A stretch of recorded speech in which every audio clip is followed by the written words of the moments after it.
Chapter 10, You Don't Need Me. In class, Rimuru POV. I am currently lying down in my dorm room, about to leave for school. For the past few days after the midterms, everything has been very quiet around the school. No drama, no fights, no news, just silence and normalcy in the school hallways.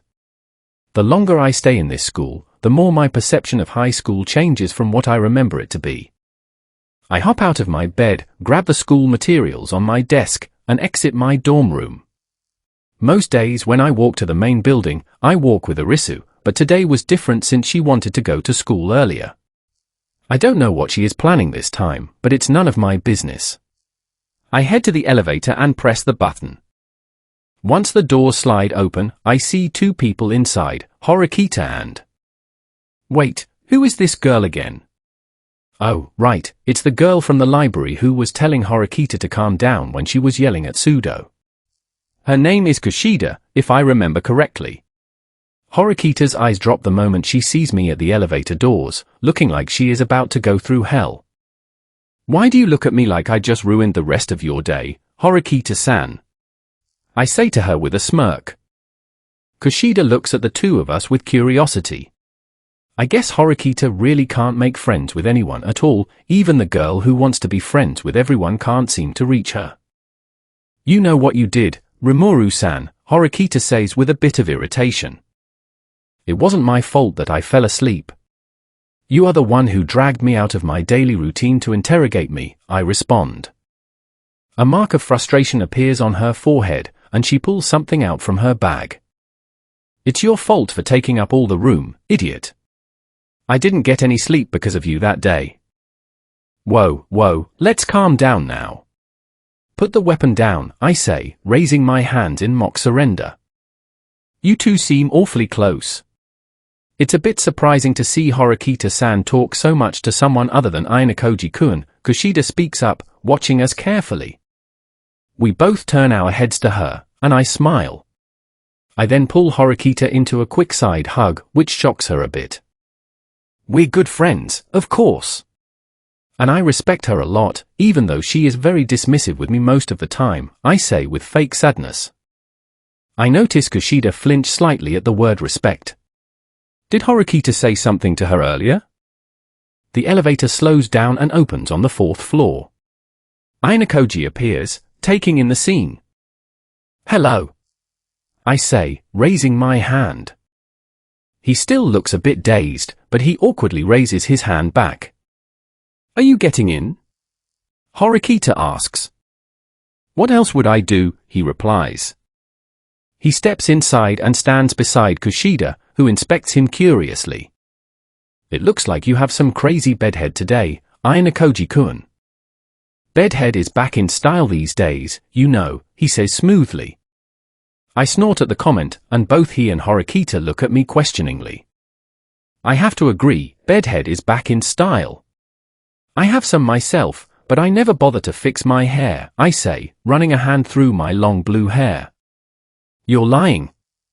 Most of the time I see you, your hair is completely brushed out with 0 knots. It practically shines in the sun like silk, Horikita says inquisitively. The photos posted on the school forums have shown that as well, Nova-san, Kushida adds, supporting Horikita's claim. Like I said, I don't take care of it. Rimuru says that I should, and most of the time she does it for fun. In her eyes, I am a shameless girl with no manners, I explain. Kushida giggles, while Ayanokoji looks at her with an expression of mild dread. Horikita-san, it's rare to see you two together. What's going on? He asks. She was waiting outside my door this morning, Horikita answers. I raise an eyebrow at that response, looking at her in confusion, but the conversation is cut short as the doors open on the ground floor. Horikita and I are the first to step out. Rimuru-san. Kushida-chan. Good morning. Ikinos pops out of nowhere, causing us all to pause. I can tell Horikita wants to leave, so I signal to her that it's fine to go ahead and that we can talk later. She nods and continues on her way. Kushida and Ikinos begin chatting, while Ayanokoji appears to be having some sort of internal conflict. Ikino-san, what brings you over here? I ask her. She smiles warmly at me. Quit acting so stiff around me, Rimuru-san. We've already met at the cafe anyway. Her presence is way too bright, I think to myself. I need to step back. By the way, have you guys in Class D and Class A received your points yet? Ikinos asks. I look back at her, remember the situation, and pull out my phone. The balance remains unchanged. Interesting. I begin to grin. No, I haven't received them yet, I say with a smile as I start walking off. She definitely knows why we didn't get any points, Ayanokoji thinks to himself. It's not like I can ask her directly without raising red flags. I am still operating under the assumption that she doesn't notice me, using that to keep my presence concealed in this school. At the library, she seemed to be studying me while glancing over. Does she recognize me? It's hard to tell. Once I step into the classroom, I immediately feel the tension in the air. I know why, of course, Class A didn't get their regular monthly distribution either, or the overall point system is on hold. I walk over to my seat and look toward Arisu, who maintains her usual smug smile even in a tense situation like this. So, why don't you explain what is happening, Rimuru? I know you understand the situation. That smile tells me everything, she says with a smirk. Do I, or do I not? Who knows? I reply playfully. Eventually, Mashima-sensei enters the room, sets his teaching materials on the desk, and turns to address us. The school point distribution has been delayed for the first years this month. Once this issue is resolved, you will all receive your points, Mashima-sensei announces. Students throughout the class begin whispering about the delay, but Arisu decides to have a little fun. Foo. Rimuru-chan, why don't you tell the whole class why our points weren't distributed, she says teasingly, loud enough for others to hear. Everyone turns to look at me with desperate expressions, save for a few. Now all the attention is back on me again. I sigh softly. I do know why we haven't received our points this month, but unfortunately, I can't tell you. That would ruin all the fun I'm about to have. So let your lazy classmate enjoy the quiet for a bit, I say, smiling. Arisu simply giggles at my response. Later that evening, I am taking a walk near the school gymnasium when I spot someone sitting on a bench, looking at his phone. I walk over and sit next to him. He glares at me briefly before returning his attention to his device. Are you just going to ignore me like I don't exist? I ask, attempting to provoke him. From what I gather, this guy isn't very expressive. He looks up from his phone once again. Is there really anything for us to talk about? You could start by telling me who you are. I am. Before he can answer, a girl comes running out from behind the gym building, visibly upset. Right behind her is Ikinos, looking somewhat somber despite her smile. Oh, hey Rimuru-san.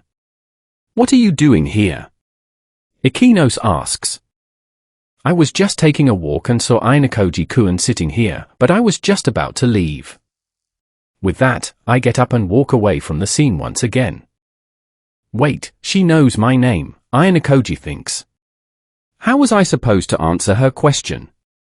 She didn't ignore me, so there's a chance she actually remembers who I am and is playing dumb, but her inquiry felt entirely genuine. I am currently in the student council room, having a chat with the student council president, a meeting I missed a few weeks back. He is looking over a board in front of him, a faint smile on his face. So, am I just going to sit here doing nothing? I could be lounging in my dorm right now, I say, leaning my head lazily on my arm. He finally looks up at me. Ah, yes.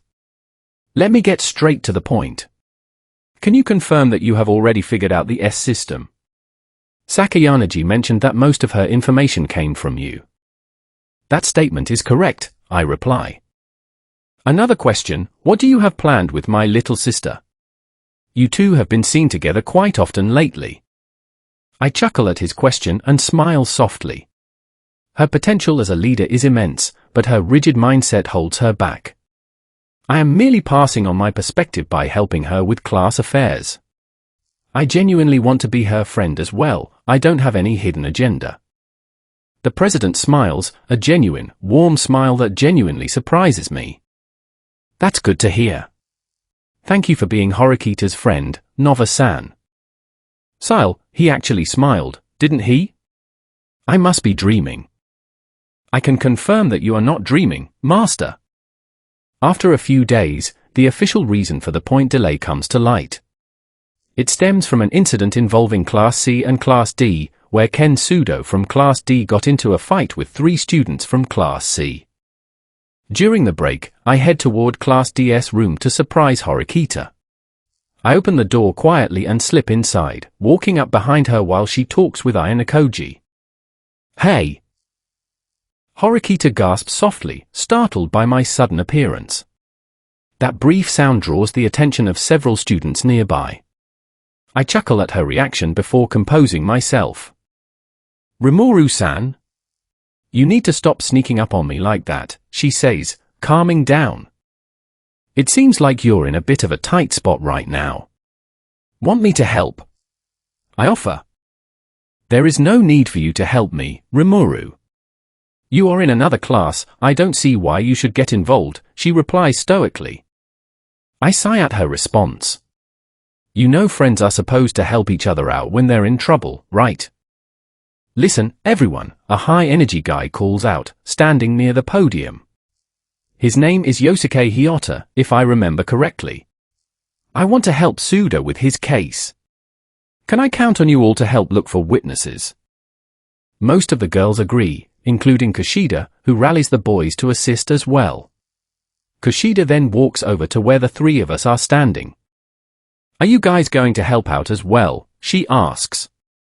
After what you just said, Ayanokoji-kun, I'm sure you're going to help, Horikita says. Aren't you the one who wants to reach Class A? He replies, but Kushida interrupts him. Nova-san, are you going to help too? Kushida asks me. I could help, but Horikita-san explicitly said she doesn't want my assistance, I say, dramatically placing a hand over my heart. Horikita simply sighs at my performance. Though, I do have something that could be very useful to you, Horikita-san, I whisper near her ear, startling her slightly. You might want to drop by my room tonight so I can show you. I giggle and turn around, leaving the Class D classroom behind. Third-person POV. Horikita looked somewhat flustered by Rimuru's abrupt departure, a reaction that didn't go unnoticed by the 2 standing beside her. Horikita-san, you look like you've seen a ghost. What did she say to you? Ayanokoji asked. She regained her composure and looked at him. She claimed to have something useful for Sudo's case and invited me to drop by her room later tonight to see it, Horikita explained, her expression filled with confusion. So she might actually have information regarding the incident. Kushida asked. It's a possibility, but even if she possesses evidence, she might not hand it over easily, Horikita replied. Kushida frowned. Why wouldn't she hand it over? Aren't you 2 friends?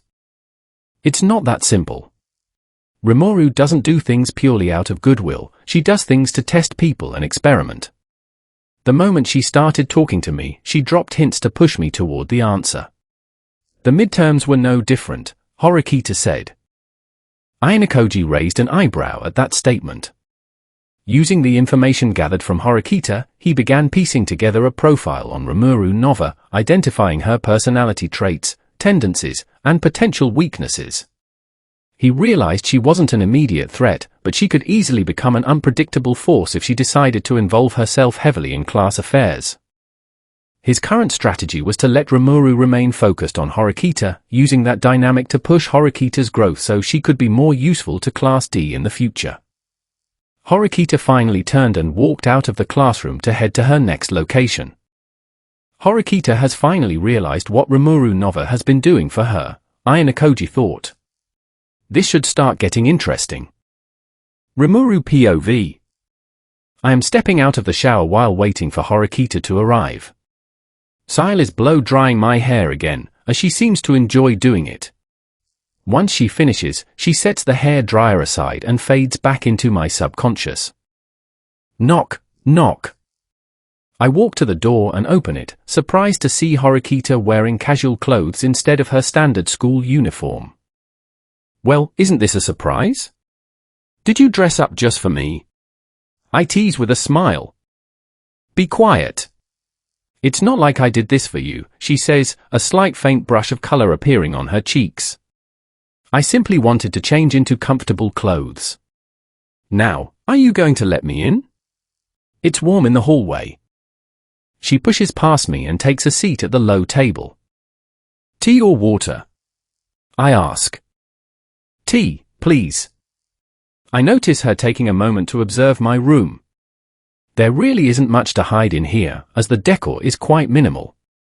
I bring the freshly brewed tea over, set a cup down in front of her, and sit down across from her. You mentioned you had something relevant to Pseudo's case.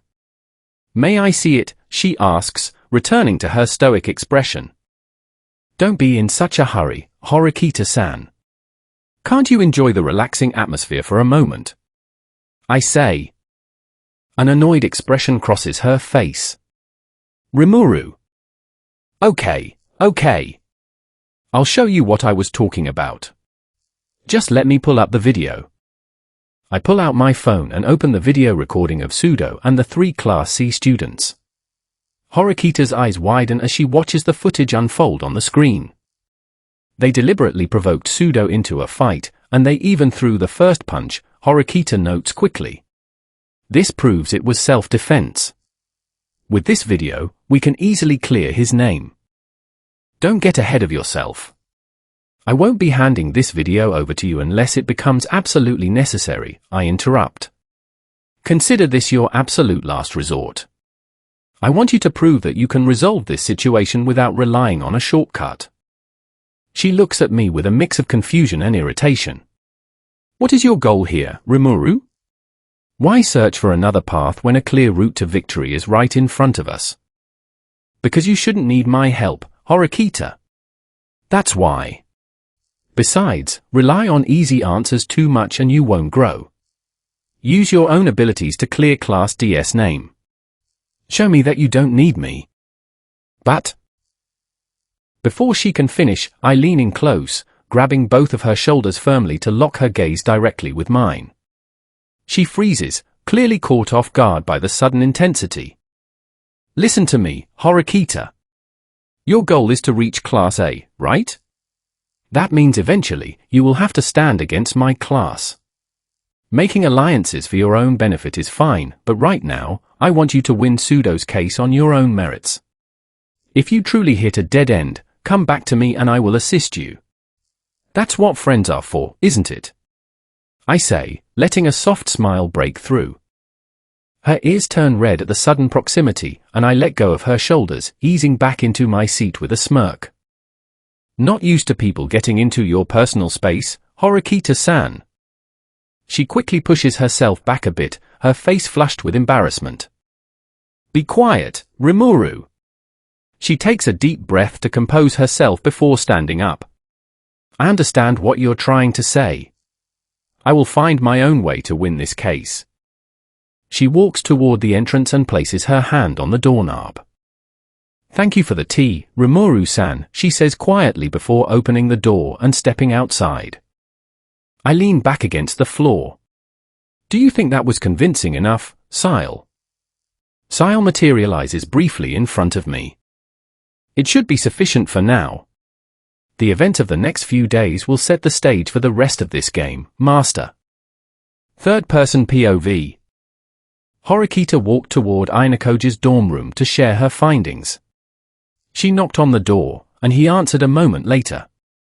Horikita-san? Did you find out anything useful? Ainakoji asked. She was about to answer when she noticed several pairs of shoes near the entrance inside his room. She sighed, stepping inside anyway, as the information was relevant to the whole group gathered there.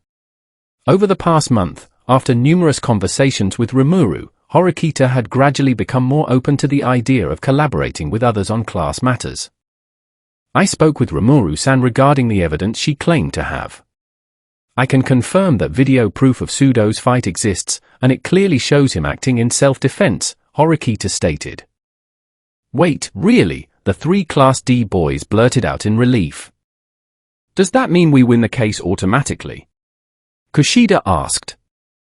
Ainakoji observed Horikita's expression carefully, sensing there was a catch.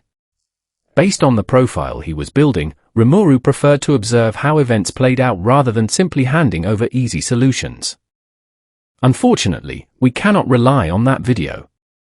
She refuses to hand it over at this time, Horikita explained. The mood in the room instantly deflated, but Horikita quickly continued. However, there is an alternative. There was an eyewitness present during Pseudo's fight. Sakura, from our class, seems to be hiding the fact that she saw what happened. Why won't Nova-san just give us the video? It would make things so much easier, Kushida said with a slight frown. I cannot answer that, Horikita replied. Ainakoji processed the information, reaching a similar conclusion. Rimuru was using the situation to test Horikita's initiative. That was all the information I had to share. I'll be taking my leave now, Horikita said, turning around and exiting the room. Walking down the hallway, Horikita felt a slight warmth rise to her face as she recalled Rimuru leaning in so close earlier. Stupid Rimuru, why did she have to get so dramatic just to make a point? Chapter 11, Can You Do It? Rimuru POV, Trial Day. I don't even know why I'm here, but Horikita called me out to drop by and meet up. I thought she had the trial today and wouldn't have time for anything else. In the distance, I can see Horikita just staring at me like I'm garbage again. What did I do to earn that face? I ask. You're late. Again. Now come with me to the trial location. Why am I coming along? I didn't agree to testify for you. Aren't friends supposed to give a helping hand when someone is in need, or offer comfort when something happens? She asks with a smirk on her face. She got me there, using my own words against me. Whatever. Sure, I'll come along, but I won't be helping out. We finally arrive outside the student council room. They are about to enter while I prepare to wait outside. Chabashira-sensei gives me a side eye and smirks. This is an interesting development. Rimuru Nova showed up as well. I was told that I should come along to give emotional support to a friend. That's what friends do, right? Help each other out. I say with a smug smile. She gives a quick nod and goes into the trial room.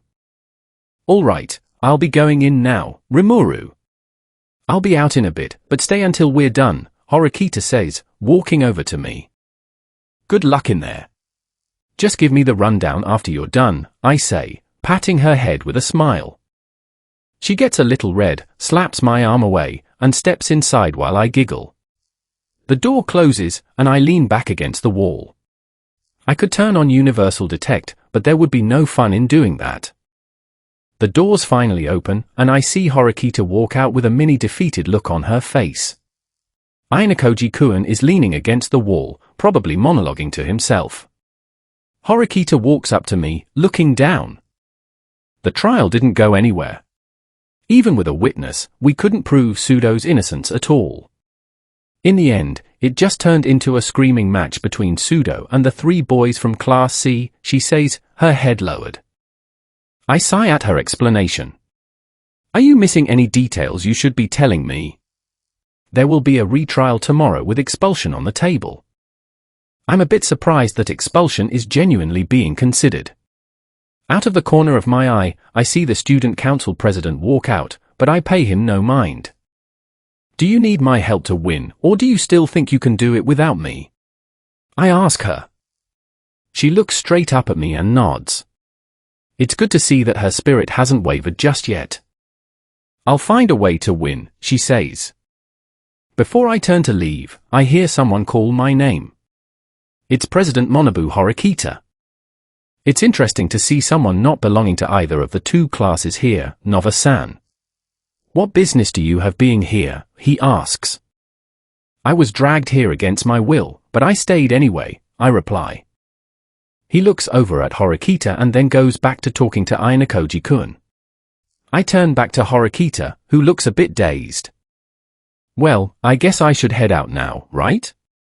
Good luck finding a way to win the trial. But of course, if you really need my help, just call me and I'll hand over the video, I say, waving goodbye to her. The next day, I sit in my classroom waiting for the lesson to start. Mashima-sensei finally walks in and sets down his materials. The trial for Class C and Class D was dropped, and your points will be delivered to your phones tomorrow, he announces. Arisu looks over at me. When she sees my face, she knows something happened that didn't go according to my expectations. I am genuinely shocked that right after the trial day, Class D figured out something to stop Class C this fast. Later, I walk outside in the rain with my umbrella when I come across a strange meeting between Class C and Arisu's faction. I walk over to listen in on their conversation. I'm going to crush Class D, then Class B, and eventually, I'll come for Class A as well, says the guy with long magenta hair. If I'm not mistaken, his name is Kakuo Ryoan, the leader of Class C. You really think you can bury my class? Arisu asks him smoothly. There can only be one ruler of this school, and it will be me, Ryoan replies. Arisu giggles at that. Such a mundane task is impossible for you to achieve, you know, I say out loud, announcing my presence. The Class A students turn around to see me walking toward them. And what makes me even more surprised is the fact that you think you can reach Class A with this terrible strategy of yours, I add with a smug smile. Ryoan's face twitches after hearing that. You must be Rimuru Nova, correct? I'll make sure to wipe that smug smile off your face. I simply giggle at the challenge. Third-person POV. On the school rooftop, two people are having a private meeting, Horikita and the Class D homeroom teacher, Sae Chabashira. Why did you call me out here? Horikita asks with a slight frown. I'll get straight to the point. How did you get Class C to withdraw their complaint? The teacher asks. I don't know what you're talking about, Horikita dodges.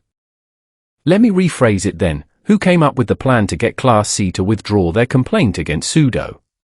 Chabashira asks again. Why does that even matter in the first place? The teacher sighs, looking up into the sky while considering her words. You and Rimuru Nova, are you too close? I would say yes, we are close. If you're really serious about reaching Class A, then learn as much as you can about her and Ainakoji-kun, Chabashira instructs. Horikita looks confused. I understand Rimuru, but why Ainakoji-kun? Why, despite his superior abilities, does he hold back and hide them? Class D was made for the people who barely made it into the school, the defective class. But the most effective student in that class is Ainakoji-kun, Chabashira says coldly. You also have the backing of Rimuru Nova, who is considered a prodigy capable of running massive enterprises.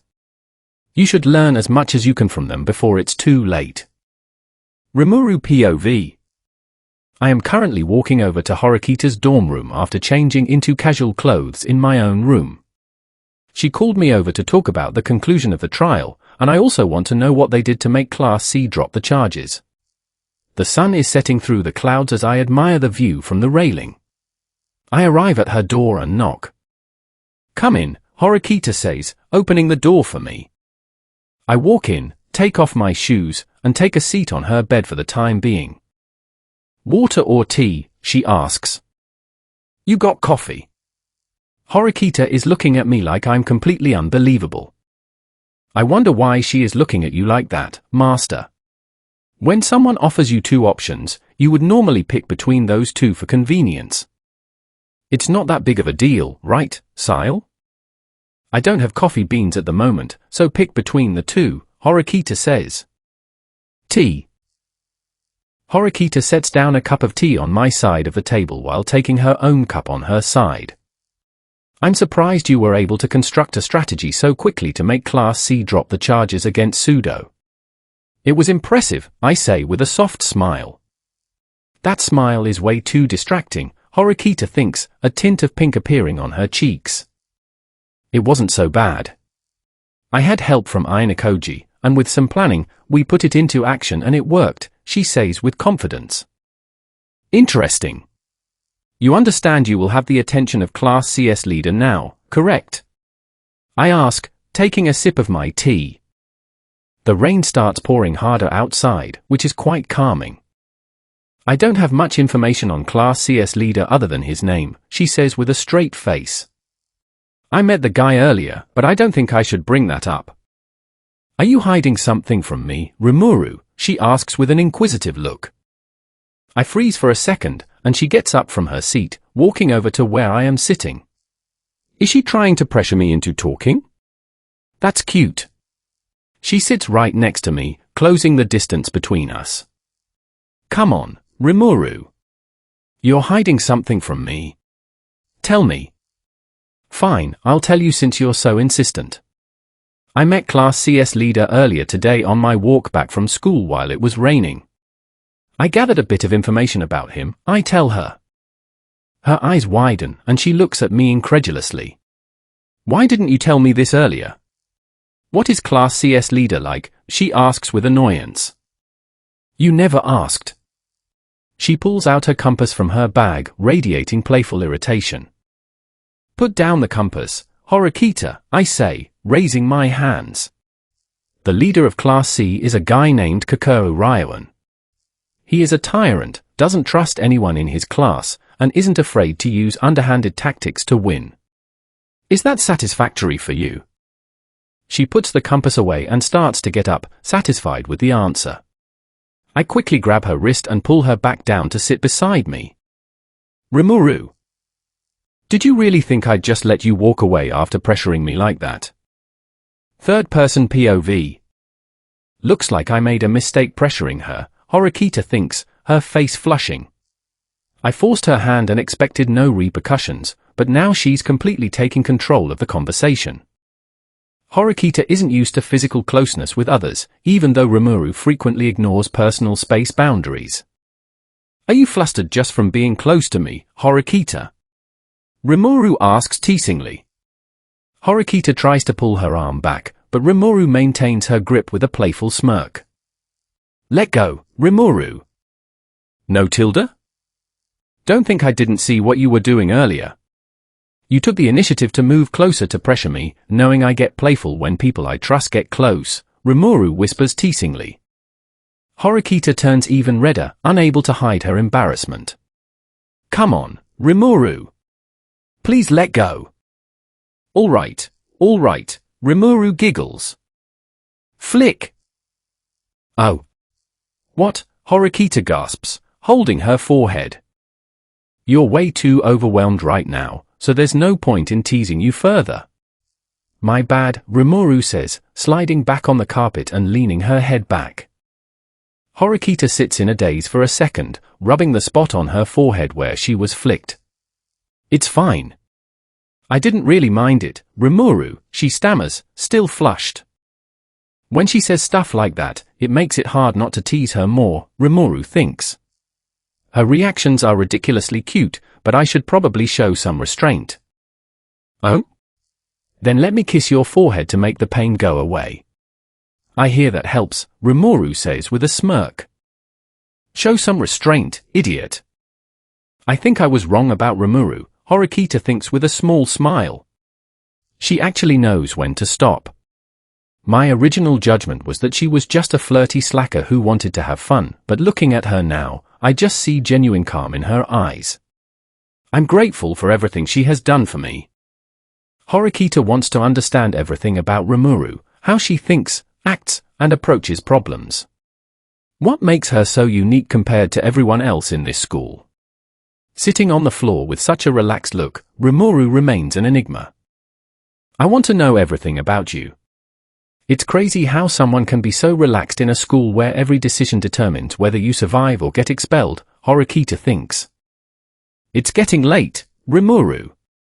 You should head back to your room so you don't fall asleep here again, Horikita says gently. Rimuru gets up and walks toward the exit. Does my presence affect you that much, Horikita? Do you not like me being around? If so, I shall take my leave now. That's not what I said. Don't twist my words. Rimuru giggles at her reaction and turns around with a genuine smile. It's amazing how much you've grown in such a short time. It baffles me a bit, but I'm really happy for you. So, congratulations. Horikita's eyes widen at the praise, and she quickly turns her face away. Rimuru lets out a soft laugh and steps out the door. Rimuru POV. Back in my dorm room, I set my stuff down on the floor. Sile manifests beside me, picking up my bag and organizing it for the next day of school while I sit in my chair and check the points app on my phone. Sile, look at this, I say, showing her the screen. I see.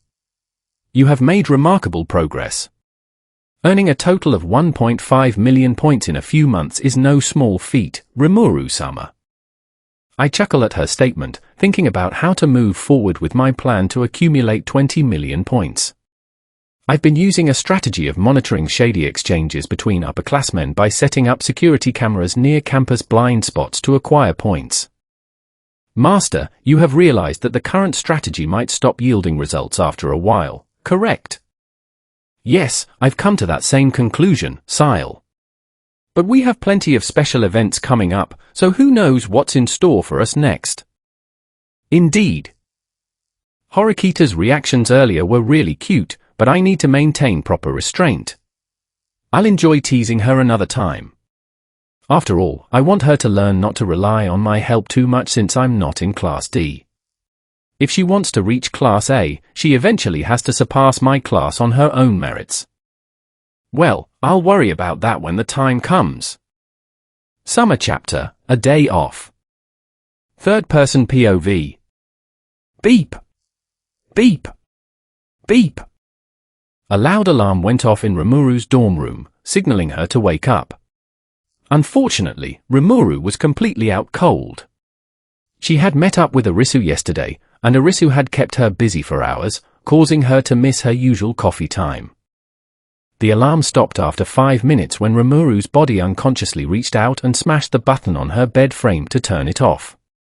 Her arm slid right back down onto the pillow as if nothing had happened.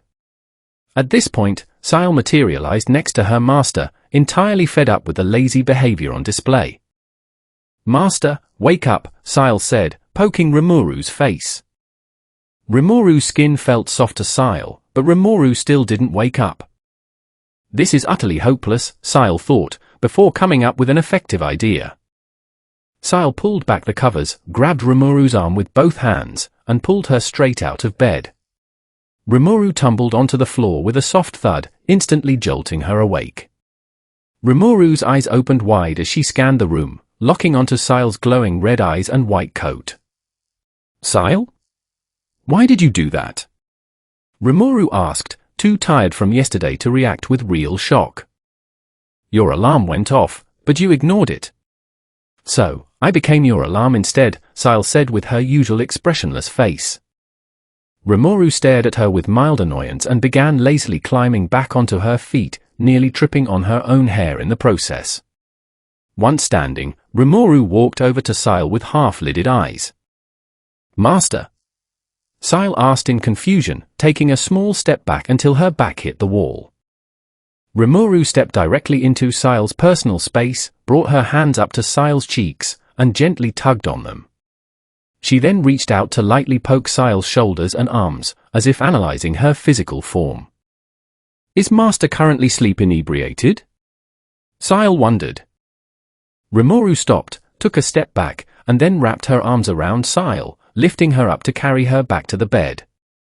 After reaching the mattress, she set Sile down on the side, climbed under the covers, and pulled them up to go back to sleep. Treating Sile like a hugging pillow, Rimuru pulled her close. Sile remained motionless while wrapped in Rimuru's strong grip. Realizing her master was set on staying in bed, Sile simply gave up, accepted the situation, and initiated her own sleep mode. When the clock struck 8 a.m., Rimuru finally opened her eyes. The blinds over her balcony were still drawn, blocking out the morning sunlight. Rimuru turned her head to the right and saw Sile resting beside her. Why is she materialized in my bed? Rimuru thought, slipping out of bed and draping the covers over Sile. Why does my head hurt so much? Rimuru mumbled, holding her forehead, clearly lacking any memory of what had transpired earlier that morning.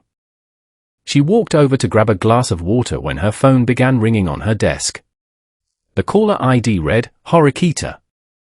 Calling at 8 in the morning? Rimuru picked up the phone. Hello? Rimuru spoke first. Bring clothes you can swim in and come to my dorm, Horikita ordered through the speaker. But? No buts. Just do as I said, Horikita interrupted before hanging up. Rimuru looked at her phone and sighed before opening her wardrobe. Sile had previously helped her coordinate outfits for various occasions, so she was fully prepared. Naturally, Rimuru picked out the most comfortable, baggiest clothes she could find. Back in Tempest, Shuna had handled all her clothes and kept track of fashion trends, but since Shuna wasn't here, Rimuru had to improvise. She chose relaxed sweatpants, an oversized jacket with a light shirt underneath, and a pair of sunglasses. Sile woke up shortly after, and Rimuru handed her a comb. Sile went to work efficiently, brushing out Rimuru's long hair before dematerializing back into her mind space. Rimuru then packed a swimsuit and a towel into a bag, left her dorm, and headed down the hall to Horikita's room. When Rimuru arrived, she knocked on the door, and Horikita opened it a few seconds later. You clean up quite well, Rimuru-san, Horikita noted, glancing at her outfit. I could say the same for you, Rimuru replied. Now tell me, why did you have me do all of this? Ainakoji-kun called and asked me to go to the pool with a group of Class D students. I didn't want to go alone, so I called you to come along, Horikita explained. But why at 8 in the morning? It's so early for this, Rimuru complained. Didn't you tell me that friends are supposed to help each other out in times of need? Horikita countered, using Rimuru's own logic against her. Rimuru clicked her tongue playfully and adjusted her sandals.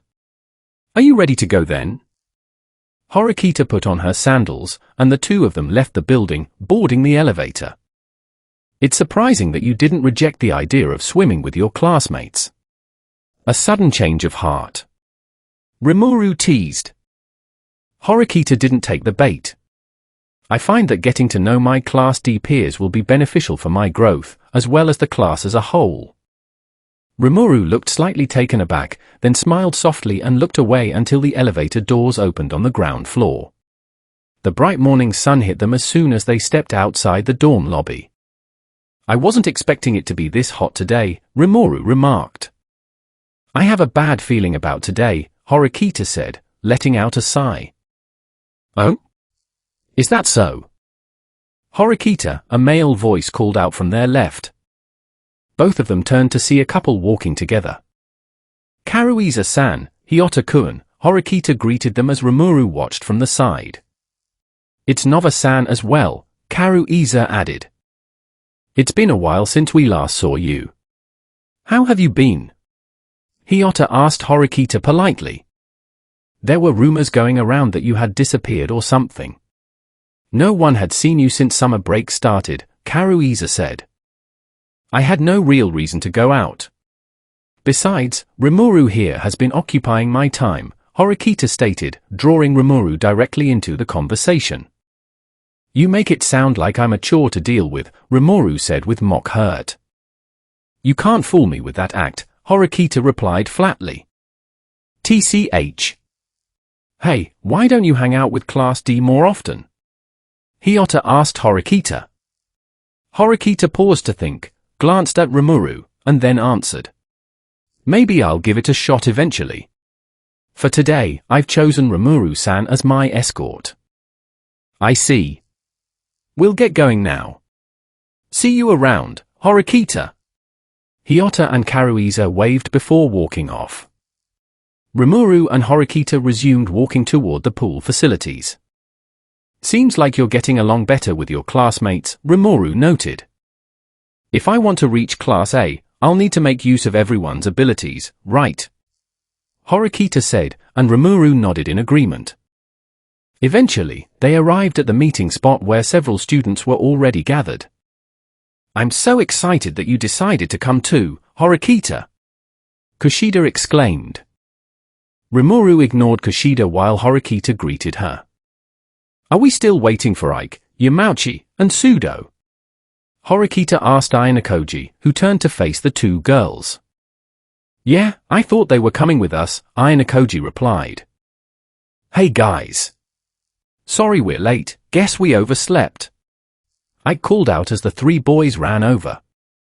Rimuru eyed them suspiciously. She didn't trust their nervous energy in the slightest. "Overslept? But you're coming from the direction of the pool facilities," Sakura mentioned quietly. The three boys instantly froze. "Ha ha. Don't worry about that. Shouldn't we get going now?" Sudo said in a panicked rush. Kushida agreed, and the group began walking toward the locker rooms. On the way, they ran into Akino's group from Class B. "Hey everyone! Are you heading to the pool too?" Akino's asked brightly. Inside the female locker room, Rimuru stood near her locker with a calm, neutral expression. Horikita looked over at Akino's, noticing her noticeable physique. "Hey, how long have you been built like that?" Horikita asked straightforwardly. "Whoa, that's a bit sudden. It started around my third year of junior high, and it just kept developing." "Why do you ask?" Akino's replied, laughing awkwardly. "No particular reason," Horikita said before turning around. Rimuru stepped up and flicked Horikita on the forehead. Horikita flinched. "What was that for, Rimuru-san?" Horikita asked, looking over. She then noticed Rimuru's athletic, lean frame once Rimuru changed into her top. "You do a good job hiding your conditioning under those baggy clothes." "Wow, Nova-san.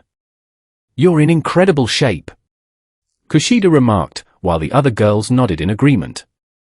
"Having unnecessary bulk ruins mobility, so I prefer staying light and agile," Rimuru said, speaking up for the first time. She adjusted her swim top, keeping her quick dry pants on since Sile actively regulated her body temperature against the summer heat. Everyone gathered outside, taking in the size of the pool area. "Compared to the private pools we built back in Tempest, these are pretty basic," Rimuru thought to herself. "Nova-san." Rimuru turned around to see a group of Class A girls approaching them. "Oh, hey Nishikawa-san. Do you need something?" Rimuru asked, spotting a volleyball in one of their hands. "Would you like to play beach volleyball with us?" Nishikawa offered. Out of the group, Nishikawa was one of the few Class A students Rimuru talked to regularly while grabbing her morning coffee. "Sure, I wouldn't mind," Rimuru agreed. She looked over at Horikita, gave a quick nod, and walked over to the volleyball court with the Class A group. They split into teams, and Rimuru took her position on the left wing. The opposing team's server sent an overhead serve across the net, and a player in the back row bumped it up cleanly. The ball floated toward the setter. "Nova-san," the setter called out, setting the ball straight to Rimuru. Rimuru timed her jump smoothly, leaping into the air and spiking the ball with controlled force right into an open gap between two opposing players. The ball hit the ground before either could react. "Great hit, Nova-san," her teammates cheered, coming over to high-five her. The game continued back and forth, eventually ending in an 11-9 victory for Rimuru's team. After celebrating the win, Rimuru realized she had left her small gear bag inside the changing area. "Sorry guys, I have to run back to the locker room to grab my bag. I had fun, let's play again sometime." Rimuru waved goodbye as she headed toward the building. On her way back, she noticed a large group gathered near the entrance. Both Ryoan's Class C faction and Sakayanagi's Class A faction were standing off, staring each other down. "Whoa, was there an invitation I missed?" "Arisu-san, I'm hurt. Why didn't you invite me?" Rimuru called out lightly. "No one invited you here either, Rimuru," Ryoan sneered. "Oh, but things looked interesting over here. You wouldn't mind if I dropped in, right?" Rimuru replied smoothly. She then spotted Pseudo standing directly near the doorway, looking visibly anxious. Notice, an active surveillance setup is currently being placed inside the female changing area, Sile informed Rimuru internally. Ah, the classic sneaky trope. How predictable, Rimuru thought, letting out a faint smirk as she walked toward the entrance. Well, I have some personal business to attend to, so I'll excuse myself, Rimuru said, but Pseudo stepped out to block her path. Rimuru looked up at him with feigned confusion. Pseudo? Why won't you let me pass? This area is off limits right now, Pseudo stammered, sweat breaking out on his forehead. What is all this commotion about? A stern voice called out from above. Student Council President Monobu Horikita dropped down from the second-floor balcony landing smoothly. I am aware this is a recreational facility, but school regulations still apply. Do not forget you are on campus grounds, Monobu stated coldly. Oh my, the Student Council President is here as well. Rimuru remarked. She leaned closer to Pseudo and whispered a brief sentence that caused his eyes to widen in complete shock.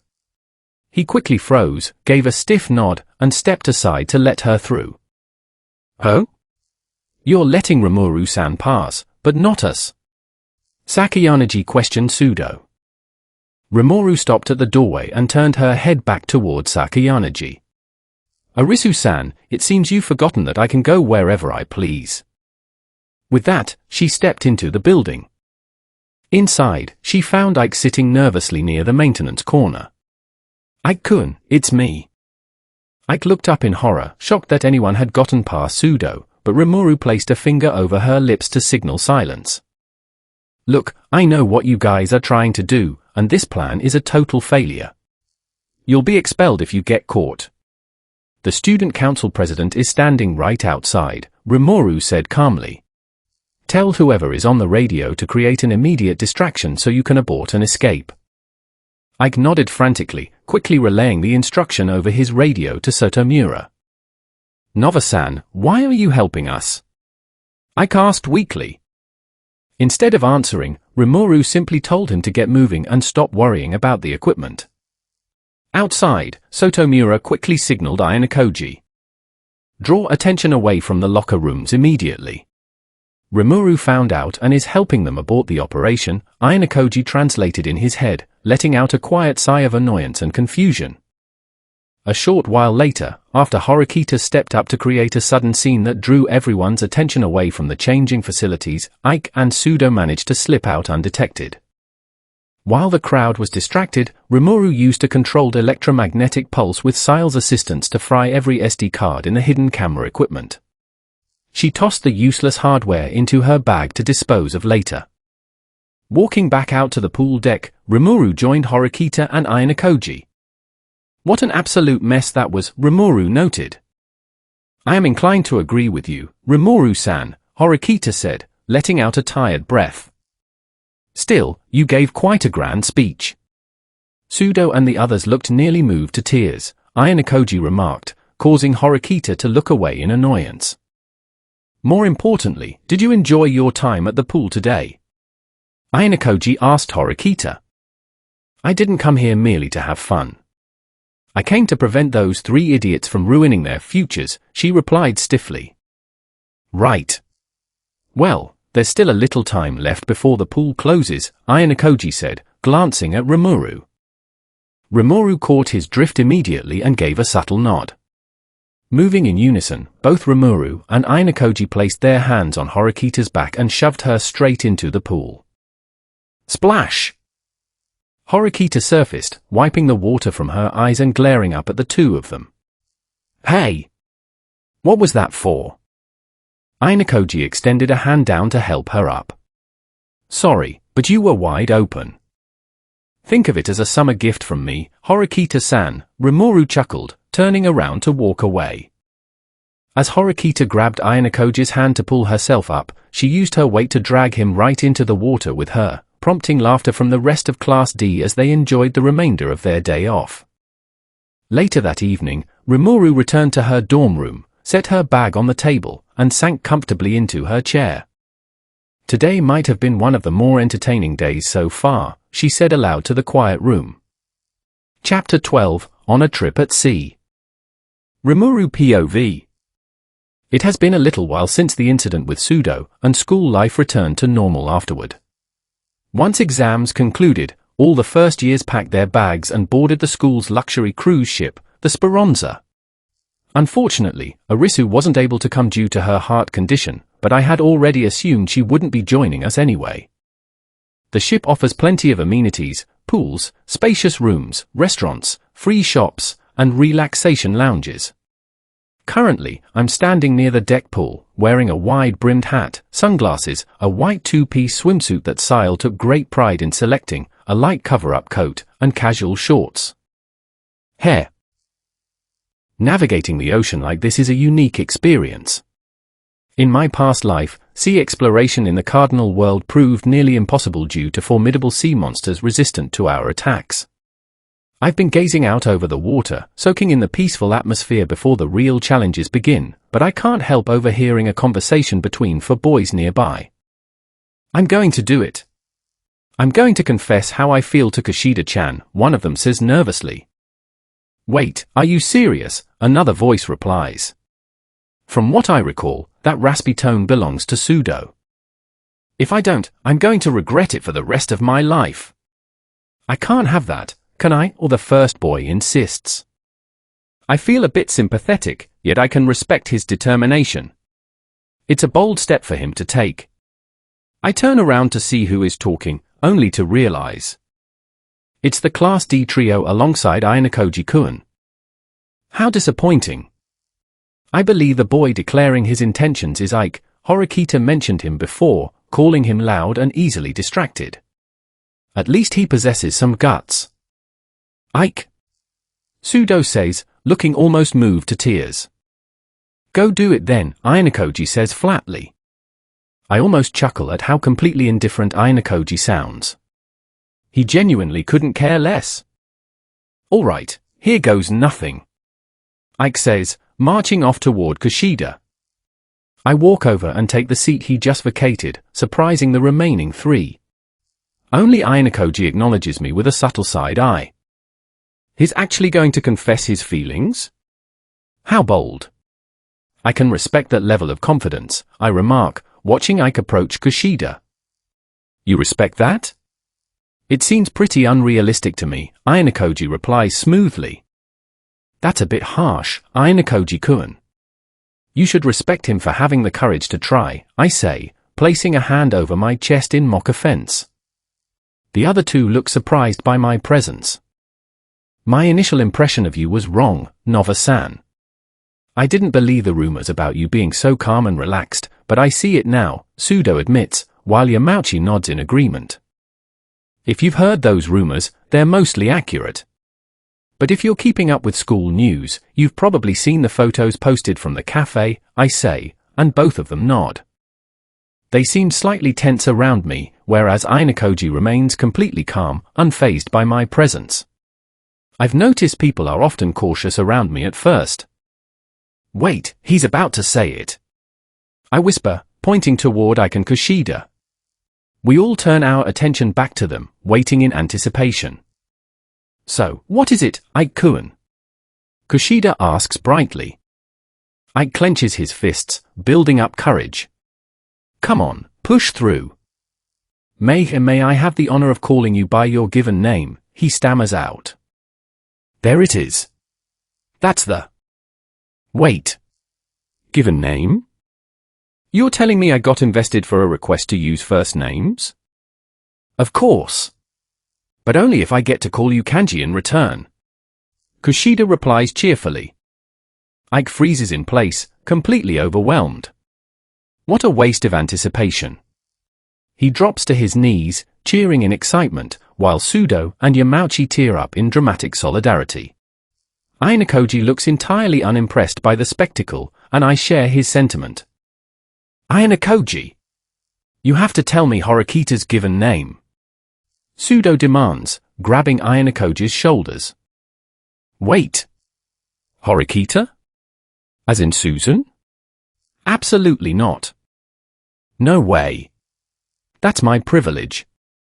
Sorry, Sudo-kun, I say with a pleasant smile. Sudo collapses dramatically to his knees. I turn and walk away from the pool area, leaving the group behind. Nova-san! Wait! Sudo calls out, but I ignore him, heading toward a quieter section of the ship to grab a drink. Sile, are there any quiet lounges nearby where I can grab tea and relax? I need a break from that display, I ask internally. Certainly, Master. You are approaching one right now. Ah, perfect. I step inside a quiet lounge with only a few patrons chatting at distant tables. Taking a seat at the bar, I lightly tap the counter to catch the bartender's attention. What can I get for you, miss? I haven't had quality tea in a while, and nothing quite like Testaross's brews back home, but let's see what they have. Tea, please.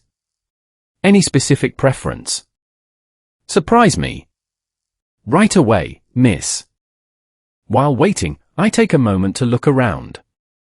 A trip like this is a rare luxury, even if the Nova Corporation could easily afford it.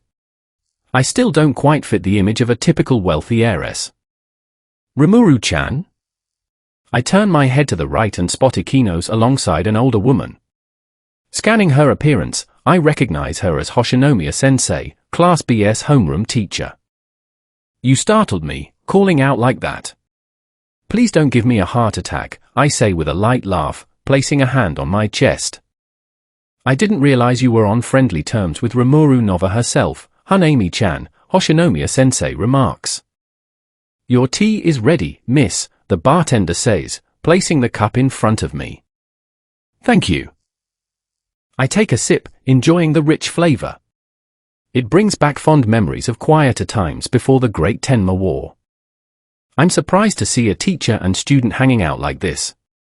Why don't you two take a seat? I haven't chatted with Akino-san in a while, I offer, gesturing toward the open stools. Rimuru-chan, you're still so formal with me. You can relax a bit, you know, Akino says warmly. She's far too bright, entirely overwhelming energy. I finish my tea and set the cup down, taking a brief glance at my reflection in the glass paneling. I feel like my frame has adjusted slightly recently, though I don't recall programming any physical changes. Sile, did you adjust something? I inquire internally. Not at all, Master. You are likely just imagining things. Unpredictable as always. Rimuru-chan, we were planning to visit the ship's spa facilities to unwind. Would you like to join us? Hoshinomiya-sensei asks. I think I'll pass, I say, holding up my hands nervously. The two exchange a glance, subtle smirks appearing on their faces. What are they planning? Before I can react, they grab my arms and guide me out of my seat. Hey, wait! What are you doing? Sorry, Rimuru-chan, but you're coming with us. Hoshinomiya-sensei laughs. How did I end up here? I am currently sitting in a private spa suite alongside Class BS leader and their homeroom teacher. My day has been surprisingly hectic. After changing into spa wraps, we settled in while they casually chatted about various topics. You know, I've heard a few interesting rumors about you, Rimuru, Hoshinomiya-sensei mentions casually. Is it regarding my performance or personality? No, mostly about how unpredictable you are. I blink, caught slightly off guard. That's a strange reputation to precede me across classes unless Arisu said something again. Who told you that? I ask curiously. Nobody needed to tell me, Hoshinomiya-sensei smiles. You've been observing both Hanami-chan and me very carefully since we walked in. Well, I'm used to analyzing people's composure, I reply smoothly. It's pure habit. Don't read too much into it. Now that you mention it, Rimuru-chan, you have an exceptionally athletic build, Ikinos notes politely. It's clear you maintain great physical conditioning. Hanami-chan is right. Your posture and physique are very refined, Hoshinomiya-sensei adds. I doubt many students here keep up that level of physical discipline. My physical vessel was engineered for peak performance, but I would really prefer changing the topic. Can we please shift the conversation away from physical fitness? I know you two are curious about class competition matters anyway. Both of them look slightly caught off guard, realizing I saw through their casual approach. I don't actively participate in Class A's internal politics. Arisu and Katsuragi can play their little tactical games without my involvement, I say nonchalantly. Why don't you want to work directly with your class, Rimuru-chan? Ikinos asks, genuinely curious. This is my first time attending a regular academic institution, so I prefer exploring things at my own pace. In fact, I have my own ongoing project, I share with a sly smile. That piques their interest, and both of them focus entirely on me. Instead of competing directly, I am cultivating a wildcard variable on the board, someone outside my own class. I will only step into class affairs if it becomes strictly necessary, I explain. They exchange surprised looks. It doesn't hurt to share that much, considering the foundation for my wildcard is already well underway. You have quite the unique perspective, Rimuru. Would you consider yourself a threat to the other classes? Ikinos asks carefully. Not unless someone gives me a reason to intervene. Otherwise, I just prefer enjoying my time here, I say with a relaxed grin. Their conversation turns toward Class CS movements, and as they talk, I slowly close my eyes, drifting off into a brief nap. Once the session ends, I bid them farewell and return to my room. My assigned roommates, Nishikawa and another Class A student, are currently out, giving me the space to rest undisturbed. I lie back on my bed and drift to sleep. Later that evening, after waking up and changing into casual clothes, I step out onto the open deck to take a walk as the sun sets. While heading toward another lounge area, I notice a commotion near the railings. Ryoan, accompanied by a tall student from Class C, is confronting Horikita. The large student hands a phone over to Ryoan, and sensing what he intends to do, I sprint forward and snatch the device directly out of his hand. Rimuru.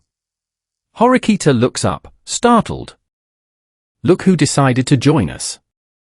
Well, hello, Rimuru Nova, Ryoan says, his lips curving into a smirk. I toss the phone back to the large student, Albert, before turning my gaze toward Ryoan. What do you think you're doing? I ask coldly. Seeing Horikita put on the defensive instinctively triggers a protective response. I am growing far too attached to her. Nothing at all, Rimuru. Just surprised to see you stepping in for Class D, Ryoan replies easily. Don't push your luck, Ryoan. Know where you stand, I warn. Talk all you want. I'll deal with you personally another time, he says, stepping back. Before he can walk away, Ibuki from Class C approaches, shouting at Ryoan in frustration. He ignores her outbursts, stepping closer to provoke her. Ibuki attempts to throw a right jab, but Albert steps in and blocks it effortlessly. Ryoan continues walking away, and when Ibuki tries to follow, Albert firmly restrains her, stating, "That's enough," in English. Horikita tries to step forward to intervene, but I place a firm hand on her shoulder, pushing her back down into her seat. Instead, Ayanokoji steps up to assist Ibuki. I hadn't even noticed him standing nearby, his presence was completely concealed. Ibuki brushes his hand away, thoroughly annoyed, and walks off. Horikita watches the scene unfold, looking toward the horizon. It looks like Class C is fractured, Horikita observes. I wouldn't be so certain. A public conflict in front of key members from opposing classes seems oddly convenient, though not impossible. I'm going to call it a night. See you two tomorrow, I say, bidding them farewell. I return to my cabin, take a shower, and dry my hair. Since Arisu isn't here to do it for me, I handle it myself. Afterward, I change into comfortable sleepwear and turn in for the night. The next day? Rise and shine, everyone. We will be approaching the island shortly. Please take in the scenery before we disembark, the ship's intercom announces. I smile as I step out onto the main deck. Here comes the first major exam. Students gather near the railings, staring out at the lush tropical island ahead. While the announcement sounds like a vacation tour, I know there is an underlying test hidden behind it. Katsuragi seems to have Class A's basic preparations managed, so I'll let him take the lead for now. Once the ship docks, we are instructed to line up by class. We are issued standardized tracksuits, and our personal belongings and IDs are temporarily collected. In exchange, we receive digital wristbands, likely to monitor our positions across the island. The heat hitting the deck is intense. Would you like me to regulate your surface temperature, Master? There's no need, Sile. I can easily handle environmental heat. Mashima-sensei takes the microphone on stage, addressing the assembled students. Welcome to your first special examination. From this point forward, you will survive on this island for the next 7 days as a class unit. You will be responsible for your own living conditions and must manage your resources wisely. I hereby declare the first special exam officially begun. With the announcements complete, teachers begin guiding the classes off the ship in organized groups. Standing on the sandy shore, I look out toward the dense forest ahead, feeling a surge of genuine excitement. This is our very first special exam. Proving my theory correct, there are alternative methods to earn class points beyond basic written testing. Let's see how this plays out, Sile. Yes, Master. I am with you all the way. Chapter 13, Island Exam, First Impressions. On the beach of the island, Rimuru POV. This scenery feels amazing. I haven't been to a proper beach in years since I was always backed up with paperwork in Tempest. Mashima-sensei is reading out the rules of the exam to us while handing out copies of the guidebook to anyone who wants one. I took a copy for myself. The school offered a free portable toilet kit made of reusable material and hyper-absorbent sheets to manage waste. Dealing with the logistics wouldn't be an issue for me personally, but I'm curious to see how Katsuragi plans to handle our camp's resources. Yahiko, Nova, come with me to find a location. The rest of the class can rest here until we secure a spot, Katsuragi ordered. Half of the class agreed immediately while the other half hesitated. This internal division between factions makes every simple decision unnecessarily complicated. I stood up from the sand and walked over to where Katsuragi was standing with our classmates. Do you already have a location in mind? I asked, wondering if he had noticed the clue when the ship circled the island earlier. Some of our classmates looked surprised that I was following Katsuragi's lead. You're actually going along with his plan? Hashimoto asked. I never told Arisu what I planned to do before we left, so I must seem like a wild card to her allies. Of course. Why wouldn't I? I replied with a smile. I'm not part of any faction. I'm my own person, and I do what I want. After that brief exchange, we headed into the forest. I followed Katsuragi and his shadow, Yahiko, deeper into the jungle. As we walked, I thought back to what the teacher said about the exam focusing on self-reliance. You're in charge of your own well-being. Furthermore, how does the school plan to track our exact movements unless these wristbands contain high-grade GPS transmitters? That seems very likely given the school's resources. Reflecting on the cruise trip, I realized I hadn't seen Susan much beyond our brief encounter at the lounge bar. Even then, something about her seemed off. She felt physically weaker than usual. I barely applied any pressure when I guided her back onto her stool. Since this exam emphasizes freedom, who is going to stop me from dropping by Class DS camp to check on her? We're here, Katsuragi announced. I looked up and spotted a sheltered cave. This is quite a spot.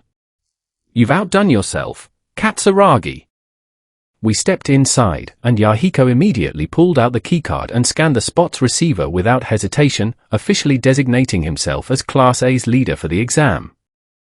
Are you sure scanning the spot right away was a good idea? I asked Yahiko. Are you questioning Katsuragi's plan, Nova? Yahiko snapped back with attitude. What a pain. I hope you can deal with this guy, Katsuragi. I sighed as Katsuragi took the card back from Yahiko, and the three of us stepped outside the cave entrance. A faint rustle in the nearby foliage immediately put me on alert. Someone was listening to us. We were lucky to find a nice place like this, right, Katsuragi? Yahiko blurted out.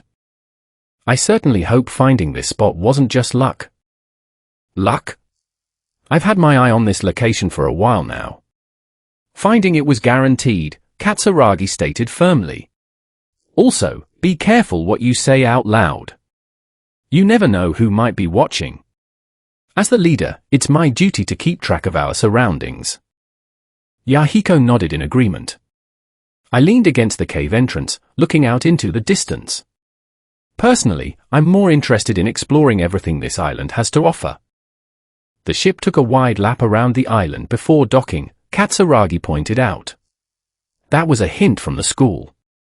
You could see cleared paths through the jungle leading to key spots across the island if you were paying attention. Impressive. He picked up on the clue the school left for us.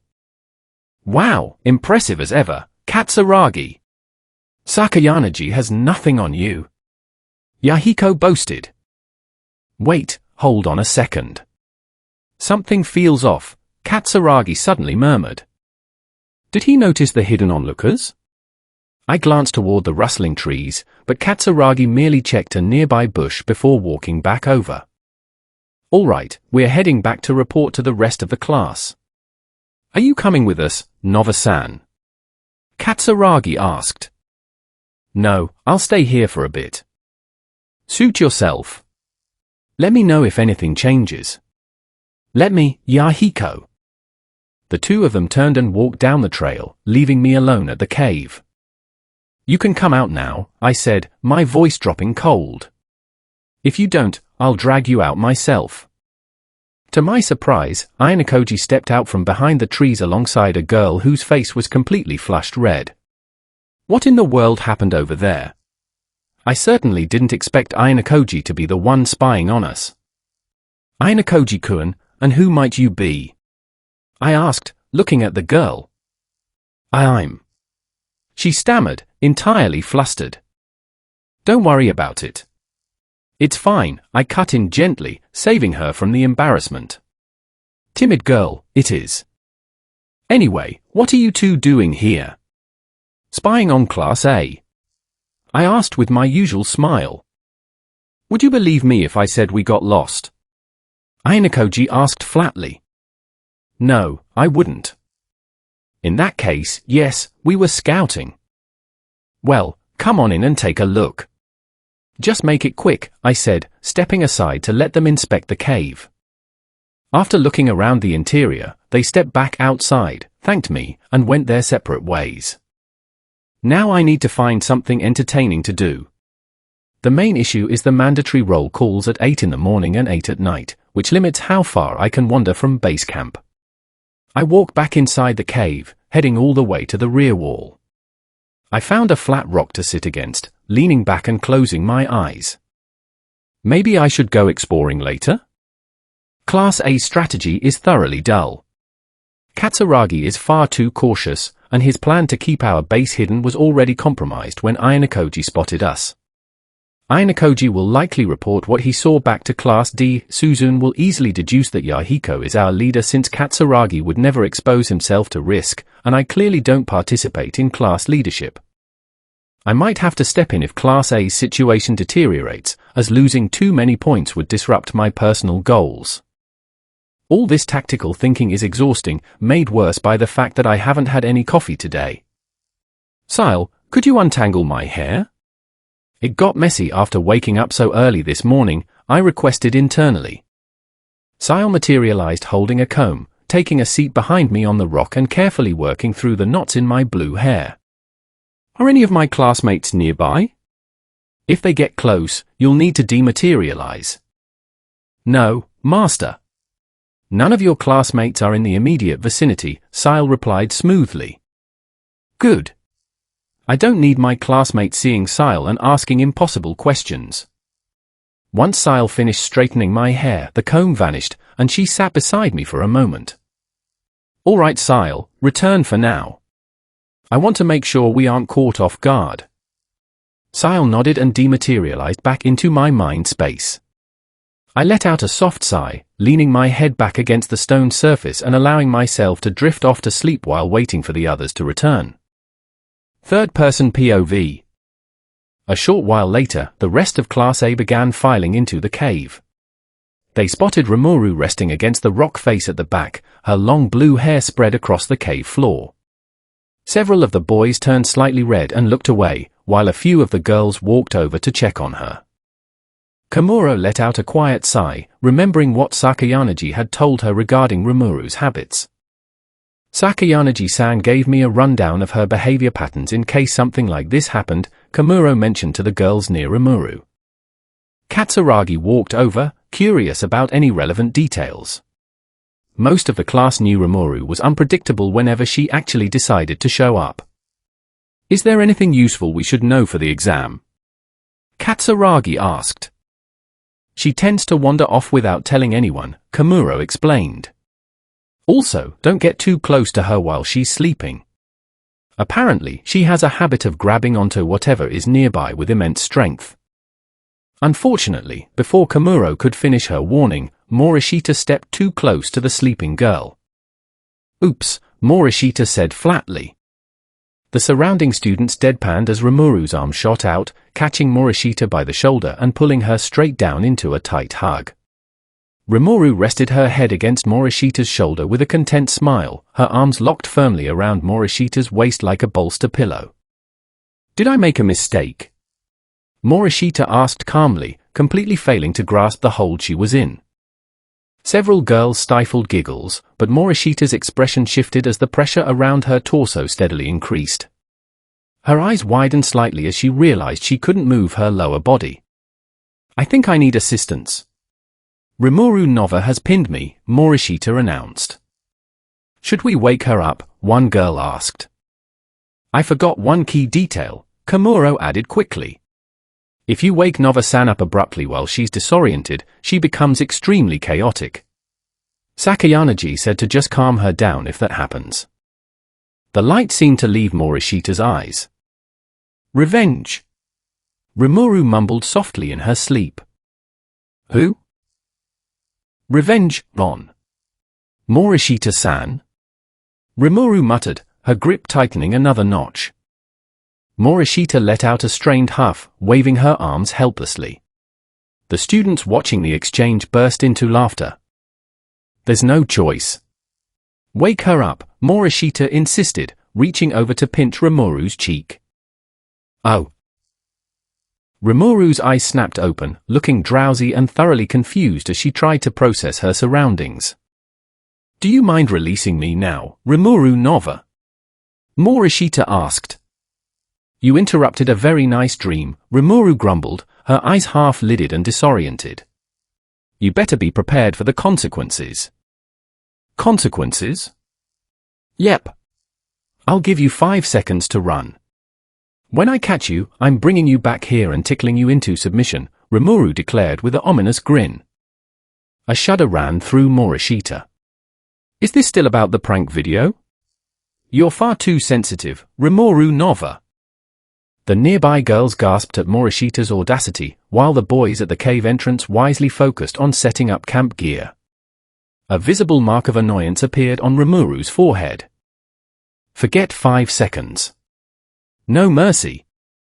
Rimuru tightened her arms around Morishita's torso and began relentlessly digging her fingers into her sides. Morishita immediately clamped a hand over her mouth to keep from laughing, though the sheer squeezing force was making it difficult to breathe. Trying to stay quiet? Is Morishita-san actually breaking composure? Rimuru teased, ramping up the tickling. How do you have this much strength? Morishita managed to squeeze out between gasps. Are you even human? Noticing Morishita was genuinely running out of breath, Rimuru eased her grip slightly, allowing her victim to catch her breath. How do I have this strength? Because I'm Rimuru Nova. And yes, I am human, Rimuru stated matter-of-factly. You're lying. I am not. You are. You're a monster. I'm not a monster. I'm Rimuru. Rimuru the monster, Morishita repeated flatly. Another mark of annoyance popped on Rimuru's forehead. Do you genuinely want another round? Morishita paused, evaluating her survival odds. No, not particularly. Please release me. After that stunt you pulled? Especially posting that clip. You're still hung up on that. Of course I am. You made me look ridiculous. As if the photos of you slumping over at the cafe don't already make you look like a slob, Morishita countered. Rimuru froze. What did you just call me? A slob. Rimuru's calm completely evaporated. Final chance. Correct answers only. What did you say? Morishita pondered the choice deeply for a second. You're a slob. You're done. A few minutes later, Morishita was lying on the cave floor, completely exhausted from the tickle assault, while Rimuru stood up and dusted off her uniform hands. Rimuru looked back at the group of girls who were staring at her in stunned silence. What? Nothing, they replied in unison. Rimuru slid her travel bag under Morishita's head to serve as a makeshift pillow, then walked over to Katsuragi. Katsuragi looked over, slightly surprised by her approach. Yes, Nova-san. Have you claimed the hilltop watchtower point yet? Katsuragi blinked, remembering his planned schedule. Not yet. Thank you for reminding me. Yahiko, let's head to the watchtower now, he instructed, turning toward the cave entrance. It's getting late anyway, so there's no point in going off to explore before evening roll call, Rimuru thought as she surveyed the cave. Morishita was still resting on the ground, while most of the girls had gathered into small groups to chat. I really should have learned more about standard high school topics before coming here. I have no idea what normal teenage girls talk about, and these shifting physical hormones aren't helping my focus, Rimuru complained internally, feeling out of her element. Nova-san, are you all right? A girl with silver blonde hair and a beauty mark beneath her left eye stepped over. Rimuru recognized her as Asuka Shiraishi, one of the students who sat near her in class. She really is remarkably pretty, Rimuru noted. You're spacing out, Shiraishi said gently, tapping Rimuru on the shoulder to bring her back to reality. Oh. Sorry. Shiraishi-san, right? Rimuru asked, shaking off her lingering grogginess. Yes, Asuka Shiraishi, she confirmed with a warm smile. Hello, Shiraishi-san, Rimuru replied, putting on her usual relaxed smile while internally panicking about making conversation. Are you feeling okay? You looked a bit lost just now, Shiraishi asked, genuine concern in her eyes. I'm fine, Shiraishi-san. My plans for today just got derailed since I fell asleep, Rimuru explained with a sheepish grin. At least I managed to settle the score with Morishita-san, so the afternoon wasn't a total loss. Shiraishi giggled at the comment and gestured toward her group. Would you like to sit with us? Rimuru hesitated for a second before accepting the offer and joining the circle of girls. So, Nova-san, what do you usually do in your free time? Asked Miki Yamamura, a studious girl who had placed 5th in the class on the recent exams. Rimuru POV. My free time? I usually go grab coffee or hang out with a friend, I answered casually. Ah, I've seen you at the Cafe Palette before. You always order the same cold brew, another girl chimed in. A friend? Do you mean Horikita-san from Class D? Shiraishi asked. Yep. She has a reputation for being prickly, but I really enjoy her company. It's entertaining seeing her reaction whenever she learns something unexpected, I said with a bright smile. Suzune is one of my few genuine friends here alongside Arisu. You seem to really enjoy talking about her, Yamamura noted quietly. Wait, did I ramble too much? Sorry if I went on a tangent, I said quickly. Social dynamics like this are still relatively new to me. It has been a very long time since I interacted with regular students like this. It's completely fine. This is your first time attending a regular school, right, Nova-san? Shiraishi asked gently. Yes, it is. I'm not used to typical school routine since I spent most of my time at home prior to the reception 5 years ago. The girls looked surprised by the admission. I'm really glad I get to experience school now, even if I end up causing a bit of chaos, I giggled, pointing over at the resting Morishita. The group laughed along with me, and the atmosphere relaxed completely. We continued chatting for a while, but as the stress of the day caught up with me, my eyelids grew heavy once more. I'll explore the island tomorrow and check on the other classes, I thought, letting myself drift off as the conversation hummed in the background. While the girls continued their conversation, Rimuru quietly drifted back to sleep, leaning back onto her bag with her long blue hair resting softly across the stone floor. Shiraishi looked over at her and smiled gently. Looks like she fell asleep again. Sakayanagi-san was certainly right about her sleeping habits. The other girls looked over and giggled softly. Well, that's just how she is in class, too. Some things don't change. Nodding in agreement, the girls resumed their conversation, leaving Rimuru to rest peacefully in the quiet cave. Chapter 14, Island Exam, The Message from My Soul. Rimuru POV. I slowly opened my eyes and immediately realized something was wrong. I was falling. I looked around as I plunged through the sky, taking in endless grassy plains dotted with sparse trees and rolling hills. The sun was setting across the horizon, casting a golden hue over the realm. Further down on the ground, I spotted a figure standing in the field. Before I could process who it was, I crashed face first into the soil. Oh, I muttered, pushing myself up and checking my head. I didn't take any damage from the fall, which meant I still possessed my supernatural durability in this space. I turned back toward the figure standing nearby. No, it can't be. Oh, but it certainly is, a voice echoed. I realized then that I wasn't fully awake in the real world. My current form was a spiritual projection within imaginary space, a chaotic realm containing both physical and spiritual attributes. That explained why I was standing face to face with this specific entity. We meet again, Rimuru Tempest. Or should I say, Rimuru Nova. Hello, Eviage. You look quite comfortable in those shackles. Did Sile craft those for you? Standing before me was Eviage, the world-destroying dragon, also known as the evil god. Following the Tenma War, her essence was absorbed into my soul, and Sile had mentioned needing a few days to process something. This must have been what Sile meant by business.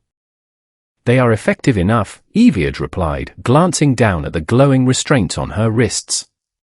Having assumed an adult form, her demeanor was somewhat more composed, though she still radiated the faint, oppressive miasma from the cardinal world. Do you plan on trying to escape? I asked coldly. She looked at me, her golden eyes narrowing slightly. No. I blinked, surprised by her straightforward answer. Come sit, child. I am no longer capable of wielding my original authority, she said, looking down at her bounds. This is a seal created by your little partner to prevent me from ever regaining my strength. She sealed my very soul as well. And why should I trust you? I remained cautious. After all, this was Eviage. Instead of answering, she burst into a sudden, clear laugh. What's so funny?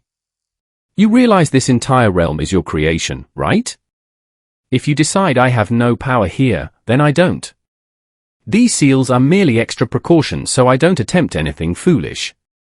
Now come sit, boy, or should I say, girl, she teased. I'm a guy. Your physical form says otherwise. I walked over and sat down on the grass beside her, still perplexed by her casual demeanor. It didn't fit the dragon I remembered. Why are you acting like this? The last time we met, you were overflowing with pure hatred. She met my gaze with her golden eyes, and for a second, I could see the underlying wickedness beneath her calm facade. My nature is fundamentally destructive, she explained, looking back toward the horizon. I resented you with all my being for separating me from my other half. but I've come to accept reality. There is no escape from this place, and these seals make resistance pointless. I see, but I also saw immense loneliness in your eyes when we fought back then, I noted quietly. Her eyes widened in surprise. Now, that loneliness seems gone, I added. Eviage looked down at the grass, pondering my words for a moment. Let's just say I've had company, even if it isn't always agreeable. It's still better than absolute isolation in an empty void. I suppose so. A moment of quiet settled over us as we watched the artificial sunset across the plains. There is something important I need to discuss with you, the dragon spoke up, her tone suddenly turning serious. What is it? During the absorption process when you sealed me away, a minor error occurred. A tiny fragment of my soul merged directly with yours. Fortunately, it was a negligible piece, so it didn't disrupt your soul structure. Or so I assumed.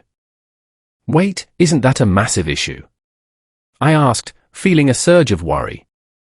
Not in terms of your strength or stability, she clarified, pointing a finger toward my temple. It didn't harm you physically or spiritually, but it subtly influenced your personality. Influenced my personality. Precisely. That darker, more dominant edge you displayed on occasion, specifically toward your manas, is my essence exerting a slight influence over your mind. I froze as her words set in, a sudden flush of embarrassment washing over me as I recalled my past interactions with Sile. That explains why I acted that way, I muttered. Yes, it was quite a sight to witness directly. I was thoroughly amused, she chuckled softly. Can we please not talk about that? I pleaded. Fine. Then how about the cold, sadistic expression you made while dealing with that girl yesterday, she asked playfully.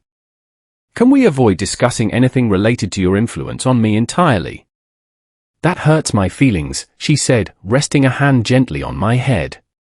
Technically, you carry my essence now. It's my first time seeing you since our battle 41 years ago, so seeing that side of me manifest in you is quite intriguing. Whoa, hold on. That's impossible. I'm nothing like you, I protested, pulling back slightly. It is possible.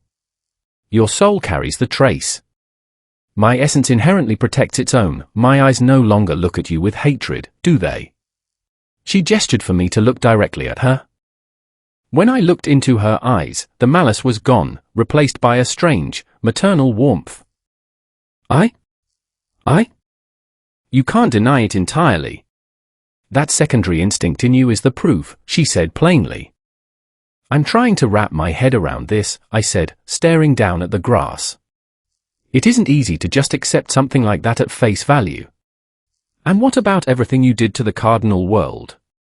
I can't just forget the lives lost or the destruction caused. Eviage looked at me with a calm, piercing expression. You speak as if your hands are clean. You have ended thousands of lives yourself, annihilated entire kingdoms when necessary. You carry just as much blood on your hands as anyone else. You have taken parents away from children in war. Deep down, you possess the capacity for ruthlessness. Accept it, Rimuru. I stared down at my hands. Memories of past battles flashed through my mind, the fallen soldiers, the empires that crumbled before Tempest. I couldn't deny the reality of my actions. I let out a long sigh, giving up on arguing the point. What am I supposed to call you then? She turned toward me, her eyes sparkling. Call me Mom. Not happening. I held up a hand defensively. I expected as much, she sighed, shaking her head. Gradually, my spiritual body began to turn translucent, dissolving into glowing particles that floated upward. My physical body in the real world was waking up. Eviage observed my fading form, realizing our time was up. It seems our time is over.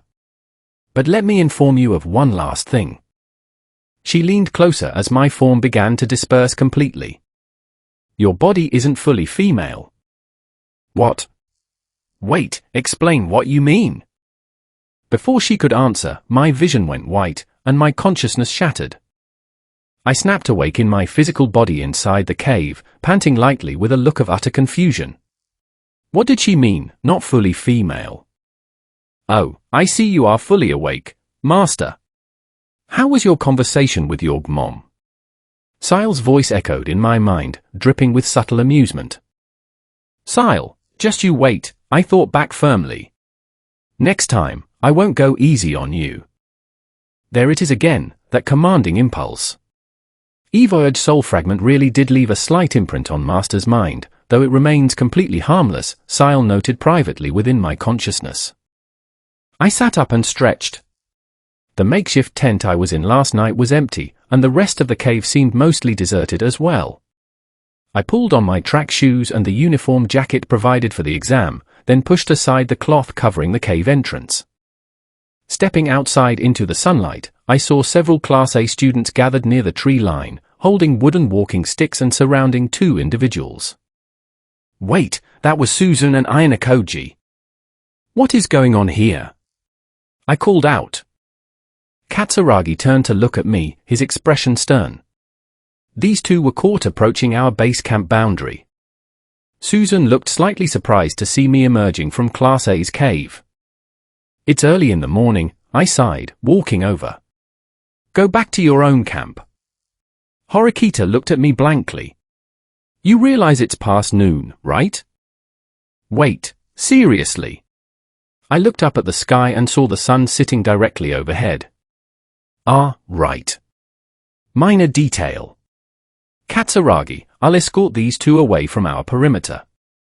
Katsuragi looked at me, gave a brief nod, and turned back toward the cave. I turned to the rest of the Class A students stationed nearby. Back to your duties, everyone. I have this handled. The students dispersed back to their designated tasks. I turned back to Horikita and Ayanokoji. Seriously, what were you two thinking coming all the way out here? We were gathering information on the other classes, Rimuru-san, Horikita replied formally. Still so distant with me. That hurts, I teased. I leaned in closer to Horikita and whispered, mind if I walk with you guys for a bit? It's completely dead at my camp, and everyone is keeping tabs on me. Horikita gave a slight nod, and I fell into step beside them as we left Class A's territory. As we walked down the jungle path, Horikita mentioned that they had already visited Class B's camp near the waterfall. What was Class B's setup like? I asked. Why should we share intelligence with a rival class member, Rimuru-san? Horikita countered instantly. So cold. I dramatized. Eventually, the path cleared, leading out onto a wide sandy beach on the opposite side of the island. When I saw what was happening there, I nearly stopped in my tracks. Class C had turned their designated area into a full-blown beach resort. Loungers, parasols, and recreational gear were scattered across the sand. Ryan had apparently spent every single one of Class C's allocated exam points on luxury items. What in the world is Class C doing? Horikita gasped. Ayanokoji remained entirely unbothered, looking as though he had already anticipated something like this. A Class C student approached us and announced that Ryan requested our presence. He led us over to a shaded canopy where Ryan was reclining on a lawn chair. You certainly seem to be enjoying the exam, Horikita said, her voice laced with disapproval. Of course we are. It's summer vacation, we're supposed to enjoy ourselves, Ryan smirked, tossing an empty drink container aside. Nearby, Ishizaki and a few other Class C students were lounging in the shade. While every other class is carefully rationing their points to survive the week, you're throwing everything away, Horikita said coldly. And that's precisely why it's entertaining, Ryan replied, sitting up and looking at us. I didn't expect to see you here, Rimuru Nova. What are you doing hanging around Class D's defects? Just tagging along to see the sights, I replied nonchalantly. It's far more interesting over here. Honestly, if my class wasn't constantly monitoring my location, I'd probably join your party. Ryan chuckled, uncapping a fresh beverage. I do things my way. I don't settle for less. Is that so? Horikita asked. She paused, then added, by the way, do you know Ibuki-san? Ibuki? Of course. She's in my class. She was found near our camp covered in bruises. Care to explain that? Insubordinate members require discipline, Ryuan answered without a trace of remorse. She can wander wherever she wants. It doesn't affect us since we have 0 points left anyway. I listened silently. The exam rule stated that class points could not drop below 0, meaning even if a class retired entirely after spending all their points, they couldn't incur a negative penalty. It was a bold, ruthless loophole to exploit. You wasted all the points provided to your class. What a waste of potential, Horikita stated. Ryuan dropped his drink container onto the sand and stood up, stepping closer to Horikita with a predatory grin. How about we skip the lecture, Susan? I can set up a private tent just for the two of us. That's enough, I interrupted, stepping between them. Ryuan turned his attention to me, his smirk fading slightly. You're acting like a clown, Ryuan, I said flatly. Remember what you said to me back at school? You promised you were going to crush me. Is this really the best plan you could come up with? I overestimated you. A vein twitched on Ryuan's forehead, his expression souring. What did you say? My smile broadened slightly as I met his glare. Don't make me repeat myself. I said, you're weak. Ryuan stared at me for a long moment before a dark, sharp grin returned to his face. I can't wait to tear that arrogant look off your face, Rimuru Nova. Feel free to try with everything you've got, I replied calmly. I turned on my heel and gestured for Horikita and Ainakoji to follow me back toward the jungle path. As we walked away from the Class C beach, I turned to the two of them. Don't ask me any questions about that. Why are you still following us? Ainakoji asked unexpectedly. I looked at him in mild surprise. Does he actually have a sense of humor buried under that stone face? Regaining my composure, I replied, I'm your official escort, remember? I have to ensure you make it back to your camp safely. You just want an excuse to scout our base, Horikita noted sharply. Please let me visit. My camp is so boring, I pleaded, giving her my best innocent look. Horikita let out a quiet sigh but didn't object further. After 20 minutes of trekking through the forest, we arrived at Class D's hidden campsite near a small river stream. Your setup looks cozy, Susan, I commented, looking around at the pitched tents and fire pit. Yosuke Hiyota jogged over to meet us. Hey Ainakoji, Horikita-san, and... He stopped, looking at me in confusion. This is Rimuru Nova from Class A, Horikita explained. She escorted us back after we ran into an issue near Class A's border. I see. Thank you for helping them, Nova-san. Feel free to look around, Hiyota said warmly. I gave a polite nod. As I glanced around the campsite, my eyes landed on a girl sitting near one of the supply crates. She had brown hair and clear blue eyes. Chiyoki Matsushita. She looked familiar, she matched the records of someone connected to the Nova Corporation's past network. As I walked toward her, I noticed her tense up slightly, her eyes widening in apprehension. I leaned down and whispered softly near her ear, Chiyoki Matsushita. She froze. How do you know my name? I recognize you, I whispered back gently. And I know about your family background. You're holding back your true abilities in class, aren't you? Her breath caught, but before she could panic, I offered her a reassuring smile. Don't worry. Your secret is completely safe with me, okay? She gave a slow, cautious nod. I stepped back, right as a few other Class D girls walked over to ask what we were discussing. What was that about? Horikita asked, walking up beside me. Nothing important. Just recognize someone, I replied smoothly. Anyway, Horikita, we need to talk over here. I led her away from the main camp area to a secluded spot near a large oak tree. Once we were out of earshot, I turned around and stepped close, placing a hand on the tree bark right beside her head. Horikita gasped slightly, stepping back against the trunk. "Rimuru, stop!" I reached toward her face, but she raised her arm and slapped my hand away. "Don't resist when you're clearly unwell," I said sternly. Before she could respond, I reached into my pocket and produced the Class D leader keycard with her name clearly printed across the front. Her eyes widened in genuine shock. "How? When did you?" "Swiping it from your jacket pocket was effortless," I explained, slipping the card back into her pocket untouched. "Your reaction time is severely delayed. You have a high fever, don't you?" Horikita remained silent, her breathing slightly uneven. I stepped closer and pressed the back of my hand against her forehead. Her skin was burning hot. "I'm saying this for your own health. Retire from the exam, Suzune. Go back to the ship and recover." "No," she insisted, her gaze resolute. "I won't forfeit." I let out a soft sigh, lowering my hand. "You're stubborn. I'll keep checking on you until you make the sensible choice." I turned to head back toward Class A's territory before the evening roll call began. "Wait, Rimuru!"